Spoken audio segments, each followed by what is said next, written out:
Television channel మీ చేతుల్లో ఎప్పుడు ఉంటాయి. నాకు స్కేటింగ్ అంటే ఇంట్రెస్ట్. నేను లింబో చేయాలనుకుంటున్నాను. అందువల్ల మధు సార్ నాకు లింబో నేర్పించాడు. నాకు ఇంట్లో ఎవరు లేరు. నాకు నాన్న లేరు, మా అమ్మ మా చెల్లి తప్ప ఇంకెవరు లేరు. నేను తాడపత్రిలో పిల్లలకి స్కేటింగ్ నేర్పిస్తా ఉన్నాను. నాకు రమణ మహర్షి ఆశ్రమం నుంచి ఒక పిల్లలు కావాలని ఆశించాను, వాళ్ళకి ఫ్రీగా కోచింగ్ ఇవ్వాలని. నేను అక్కడికి వెళ్ళి చూడగా ఇక్కడ రమణ మహర్షి మహేష్ అన్న గారు నాకు ప్రోత్సాహం ఇచ్చి మా పిల్లలు ఉన్నారు, వాళ్ళకి ఫ్రీగా కోచింగ్ ఇస్తూ వాళ్ళ రిక్రూట్మెంట్ ఇస్తూ పిల్లలకి స్కేటింగ్ నేర్పిస్తూ ఈ అమ్మాయి అందులో చాలా ఇంట్రెస్టెడ్ గా చూపిస్తాంటే ఈ అమ్మాయి నుంచి నేను ఒక గిన్నిస్ రికార్డు చేయించాలని చాలా ఆత్రపడుతున్నాను. కాకపోతే ఈ అమ్మాయిని నేను 6 months నుంచి ట్రైనింగ్ ఇస్తున్నాను, ఇప్పటికి ఇలా చేస్తా ఉంది. బట్ నెక్స్ట్ మేము గిన్నిస్ రికార్డులో ఈ అమ్మాయి 60 కార్ల కింద తీసుకెళ్ళాలని మేము ఒకటి ప్రిపేర్ చేసాము.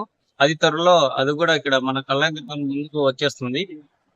మాకు ఇక్కడ కళ్యాణదుర్గం రావడానికి కారణం ఏమంటే మేము ఇక్కడ సమ్మర్ క్యాంప్ నిర్వహించాము. ఇక్కడ స్కేటింగ్ మాకు మంచి ప్రోత్సాహం వచ్చింది పేరెంట్స్ నుంచి కూడా. చాలా మంది అడుగుతున్నారు ఇక్కడ కళ్యాణదుర్గంలో మరి ఎప్పుడు స్టార్ట్ చేస్తారని. దానిలో భాగంగానే ఎమ్మెల్యే దగ్గరికి వచ్చాము.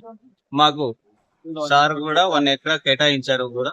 మాకు ఇంత ప్రోత్సాహం ఇస్తున్న ఎమ్మెల్యే సార్ గారు మాకు కృతజ్ఞతలు తెలుపుకుంటూ మా స్కేటింగ్ కూడా ఇక్కడ స్కేటింగ్ కళ్యాణదుర్గంలో స్టార్ట్ చేయడం వల్ల ఇక్కడ నుంచి కూడా నేషనల్స్ కి ఈ కళ్యాణదుర్గం నుంచి పిల్లలను తీసుకెళ్తానని మంచి పేరు తీసుకొస్తానని ఆశిస్తున్నాను. అలాగే ఈ అబ్బాయి రామ్ చరణ్ అనే అబ్బాయి ఇప్పుడు ఖేలో ఇండియాకి ఆడబోతున్నాడు నెక్స్ట్ జరగబోయే దాంట్లో. ఈ అబ్బాయి కూడా ఆల్రెడీ 2 ఎస్జీఎఫ్ నేషనల్స్ కూడా ఆడాడు, స్టేట్ మీట్ లో కూడా మెరిట్ సంపాదించుకున్నాడు పిల్లలు. ఈ పిల్లలంతా ఆశ్రమం పిల్లలు.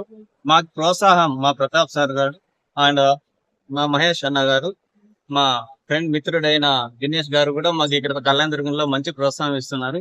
ఈయన అడగడం వల్లే మేము ఇక్కడ స్టార్ట్ చేశాను. మా మిత్రుడు వల్ల కూడా నాకు చాలా హెల్ప్ చేస్తున్నారు.